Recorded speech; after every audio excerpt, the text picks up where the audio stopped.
Buenas noches, compañeras, compañeros. La verdad es que es un día viernes 9. Estamos en la semana del nacimiento de nuestra compañera Eva. Ha sido el 7 y por lo que he visto muchos se olvidaron. Pero bueno, nosotros esperábamos poder participar de una reunión que iban a hacer y no lo hicieron. Y la verdad es que lo importante de esto es que hoy empezamos a decirle: abrazo al cielo, compañera. Abrazo al cielo y gracias por muchas cosas que nos ha dejado. Y seguir agradeciendo a las militantes y a los militantes que han servido al Partido Justicialista y que nos hacen llenar la esperanza de recuperar un partido para que la gente esté mejor. Y vamos a seguir con esta lectura, porque es importante que retoquemos las cosas que hemos olvidado de lo que ella escribió en La razón de mi vida. Así que adelante con eso y que tengan un buen fin de semana todos. Dice: me resigné a ser víctima. Un día me asomé por la curiosidad que derivaba de una inclinación a la prensa que se decía del pueblo. Buscaba una compañía. ¿No es acaso verdad que casi siempre en los libros y diarios que leemos buscamos más una compañía que un camino para recorrer o un guía que nos conduzca?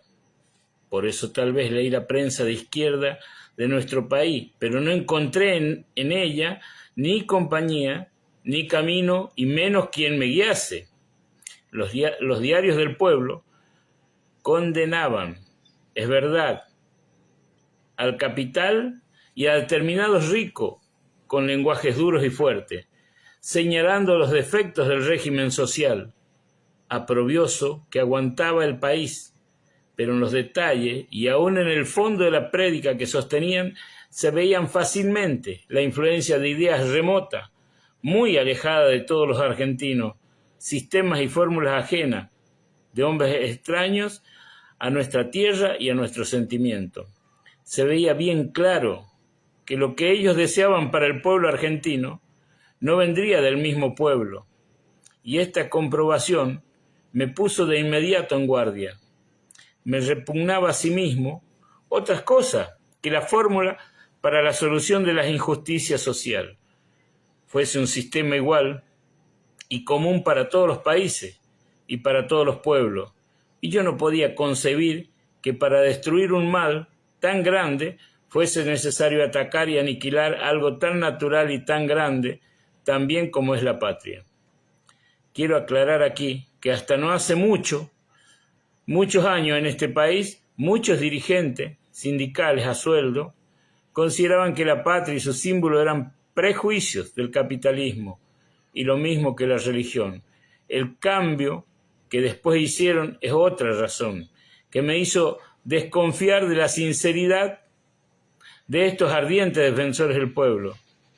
La lectura de la prensa que ellos difundían me llevó, eso sí, a la conclusión de que la injusticia social de mi patria solo podría ser aniquilada por una revolución, pero me resultaba imposible aceptarla como una revolución internacional venida desde afuera y creada por hombres extraños a nuestra manera de ser y de pensar.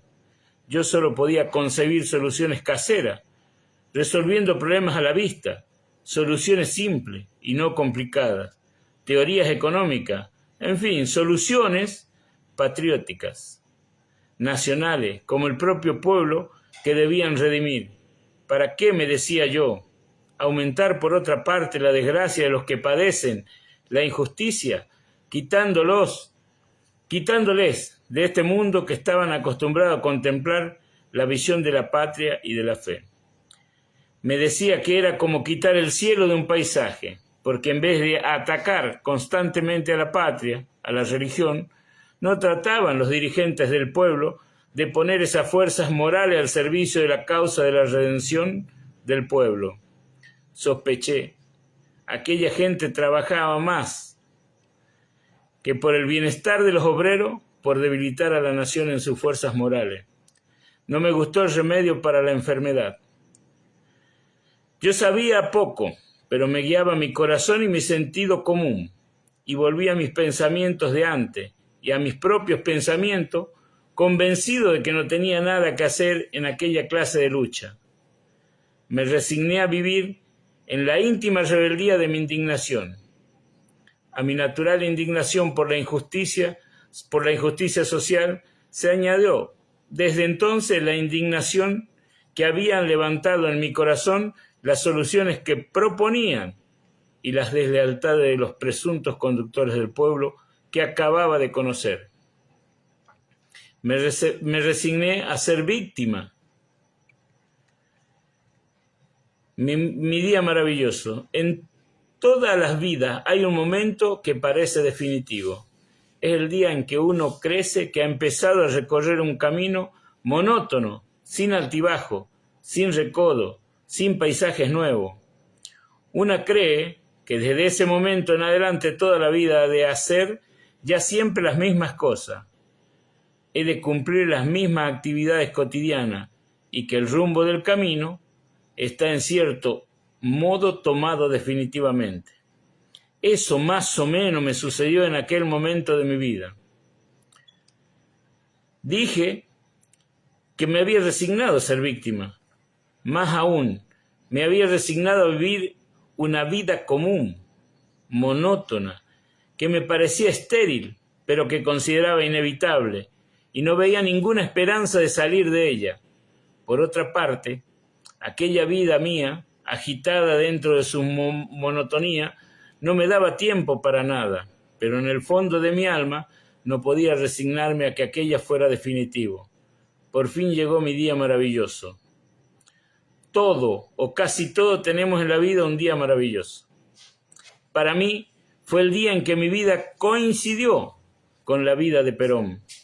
El encuentro me había dejado en mi corazón una estampa indeleble y no puedo dejar de pintarla, porque ella señalaba el comienzo de mi verdadera vida. Ahora sé que los hombres se clasifican en dos grupos. Uno grande, infinitamente numeroso, es el que se afanan por las cosas vulgares y comunes, y que no se mueven sino por caminos conocidos que otros ya han recorrido. Se conforman con alcanzar un éxito. El otro grupo, pequeño, muy pequeño, es el de los hombres que conceden un valor extraordinario a todo aquello que es necesario hacer. Estos no se conforman, sino con la gloria. Aspiran ya el aire del siglo siguiente, que ha de cantar sus glorias, y viven casi en la eternidad. Hombres para quienes un camino nuevo ejerce siempre una atracción irresistible. Para Alejandro fue el camino del Persia, para Colón el camino de las Indias, para Napoleón el que se conducía al imperio del mundo, para San Martín el camino llevaba a la libertad de América.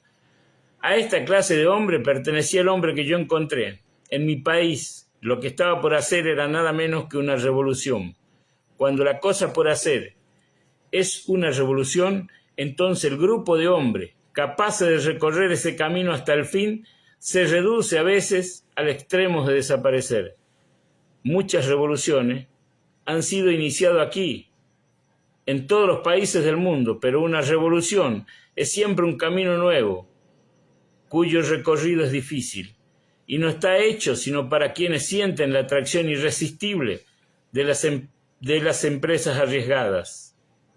Por eso, fracasaron y fracasan todos los días, revoluciones deseadas por el pueblo y aún realizadas con un apoyo total. Cuando la Segunda Guerra Mundial aflojó, un poco a la influencia de los imperialismos que protegían a la oligarquía entronizada en el gobierno de nuestro país, un grupo de hombres decidió hacer la revolución que el pueblo deseaba. Aquel grupo de hombres intentaba, pues, el camino nuevo, pero después de los primeros encuentros con la dura realidad de las dificultades, la mayoría empezó a repetir lo mismo de otras revoluciones. Y la revolución fue quedando poco a poco en medio de la calle, en el aire del país, en la esperanza del pueblo, como algo que todavía era necesario realizar. Sin embargo, entre los gestores de aquel movimiento, un hombre insistía en avanzar por el camino difícil. Yo lo vi aparecer desde el mirador de mi vieja inquietud interior. Era evidentemente destino de todos los demás. Otros gritaban «fuego» y mandaban avanzar. Él gritaba «fuego» y avanzaba él mismo, decidido y tenaz en una sola dirección, sin titubear ante ningún obstáculo. En aquel momento sentí que su grito y su camino eran mi propio grito y mi propio camino. Me puse a su lado. Quizás ello le llamó la atención y cuando pudo escucharme, atiné a decirle con mi mejor palabra: si es, como usted dice, la causa del pueblo su propia causa, por muy lejos que haya que ir en el sacrificio, no dejaré de estar a su lado hasta desfallecer. Él aceptó mi ofrecimiento. Aquel fue mi día maravilloso. Si este es el hombre de mi pueblo. Pronto, desde los bordes del camino, los hombres comunes empezaron a apedrearnos con amenazas, insultos y calumnias. Los hombres comunes son los eternos enemigos de toda cosa nueva, de todo progreso, de toda idea extraordinaria y por lo tanto de toda revolución. Por eso dijo alguien: el hombre mediocre es el más feroz y más frío enemigo del hombre de genio. Todo lo extraordinario es para ellos locura imperdonable, fanatismo exagerado y peligroso. Yo lo he visto y lo veo todavía mirándome compasivo y misericordioso, con ese aire de superioridad que los define. Nunca entenderán cómo y por qué alguien puede hacer una cosa distinta de la que ellos piensan, y nunca hacen nada que no sea para ello. Lo vieron avanzar a Perón y primero se reían de él, creyéndole y aún diciéndole loco. Pero cuando descubrieron que el loco incendiaba y que el incendio se propagaba por todas partes y ya les tocaba en sus intereses y en sus ambiciones, entonces se alarmaron y organizándose en la sombra, se juramentaron para hacerlo desaparecer. No contaron con el pueblo. Nunca se le había ocurrido pensar que el pueblo, ni imaginaron que el pueblo podía alguna vez por sí mismo hacer su voluntad y decidir su destino. Porque los hombres humildes, los obreros de mi país, no reaccionaron como los hombres comunes y en cambio comprendieron a Perón y creyeron en él. La explicación es una sola. Basta verlo a Perón para creer en él, en su sinceridad y en su lealtad y en su franqueza. Ellos lo vieron y creyeron. Se repitió aquí el caso de Belén. Hace 2000 años, los primeros en creer fueron los humildes, no los ricos, ni los sabios, ni los poderosos. Es que ricos y sabios y poderosos deben tener el alma casi siempre cerrada por el egoísmo y la avaricia. En cambio, los pobres, lo mismo que en Belén viven y duermen al aire libre, y las ventanas de su alma sencilla están casi siempre abiertas a las cosas extraordinarias. Por eso vieron y creyeron. Vieron también como un hombre se lo jugaba, todo por ello. Yo sé cuántas veces él apostó todo a una sola carta por su pueblo. Felizmente ganó. De lo contrario, hubiese perdido todo, incluso la vida. Yo, mientras tanto, cumplía mi promesa de estar a su lado. Sostenía la lámpara que iluminaba sus noches, enardeciéndole como pude y como supe, cubriéndole la espalda con mi amor y con mi fe. Muchas veces lo vi desde un rincón en su despacho, en la querida Secretaría de Trabajo y Previsión, él escuchando a los humildes obreros de mi patria, hablando con ellos de sus problemas, dándole las soluciones que venían reclamando desde hacían muchos años. Nunca se borrarán de mi memoria aquellos cuadros iniciales de nuestra vida común. Allí lo conocí, franco y cordial, sincero y humilde, generoso e incansable. Allí vislumbré la grandeza de su alma y la intrepidez de su corazón. Viéndolo se me ensanchaba el espíritu, como si todo aquello fuesen cielos y aire puro. La vieja angustia de mi corazón empezaba a deshacerse en mí como la escarcha y la nieve bajo el sol, y me sentía infinitamente feliz, y me decía a mí misma, cada vez con más fuerza, si este es el hombre de mi pueblo, nadie puede compararse a él. Y cuando lo veía estrechar las manos callosas y duras de los trabajadores, yo no podía dejar de pensar que él, y por él, mi pueblo por primera vez, daba la mano con felicidad.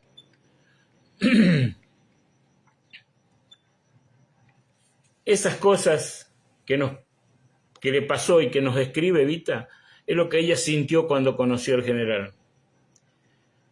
Lo acompañó, lo defendió y, vamos a decir sinceramente, murió por él. Entregó todo, dejó todos los jirones de su vida, y hay algunos que lo recogieron y hoy lo levantan como bandera. Hay otros que se han aprovechado de eso. Me voy a despedir saludando a las tres compañeras que hoy están, a los tres, dos compañeros y un compañero que están acompañando la convocatoria de esta lectura. La compañera Chicha Pérez, que habiendo una gran inundación era concejal y se llegó hasta este lugar. Y han hecho algunos arreglos y después desviamos el río por lo que es la universidad hoy, que era la subida del río Los Sauces, porque se inundaba toda la zona del vial y venía para este lado y el Bernet estaba en construcción.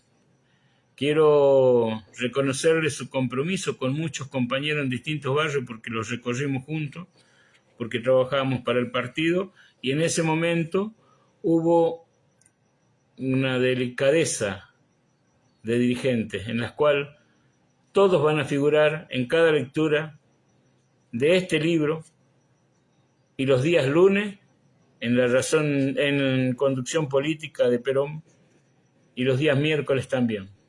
No nos vamos a olvidar de ninguno. Quiero que me manden fotos de los compañeros que entiendan que si estamos haciendo esto es por recuperar la confianza, pero también formar nuevos dirigentes que entiendan que el que sufre es el compañero que está en el barrio, el que no tiene trabajo, porque no nos estamos fijando muchas cosas después de haber pasado esta vuelta a la democracia, desde el 83 en adelante.